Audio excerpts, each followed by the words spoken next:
Avec un confinement strict, le taux d'inflation à la consommation en mai est tombé à son plus bas en 15 ans, à 2,1%.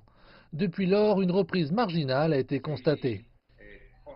C'est vraiment une sorte d'inflation qui entraîne les coûts. Elle n'est pas motivée par la demande. Comme nous le savons d'un point de vue économique, l'économie est en profonde récession, le chômage augmente, donc il n'y a tout simplement pas de demande dans l'économie pour faire monter l'inflation. Si vous subissez une inflation de 2 ou 3 c'est votre coût de la vie actuellement. Comment se comportent les salaires dans cet environnement?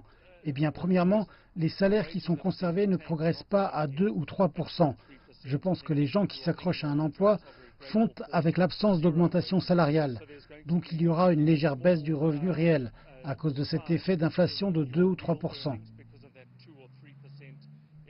Avec un taux d'inflation modéré, les yeux des consommateurs et des entreprises se tournent désormais vers la Banque de réserve du pays, qui a pour mandat de gérer le taux d'inflation du pays. Donc ce qui les inquiète, ce n'est pas tant les chiffres que nous voyons maintenant, mais quels seront les futurs chiffres. Et si nous prenons les projections de la Banque de réserve sur l'inflation, elles ne semblent pas agressives. Elles n'établissent aucune cause de réelle préoccupation. Et les discussions sur les marchés, ou ce que les marchés indiquent, concernent une augmentation des taux d'intérêt vers le second semestre de l'année prochaine.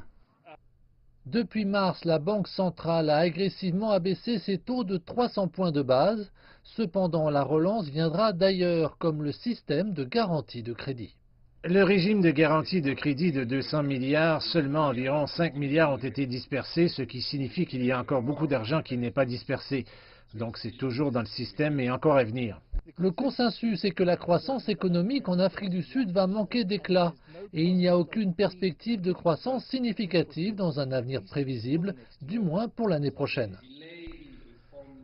Donc le délai dans les réformes retardera également les investissements, ce qui ralentira la croissance économique.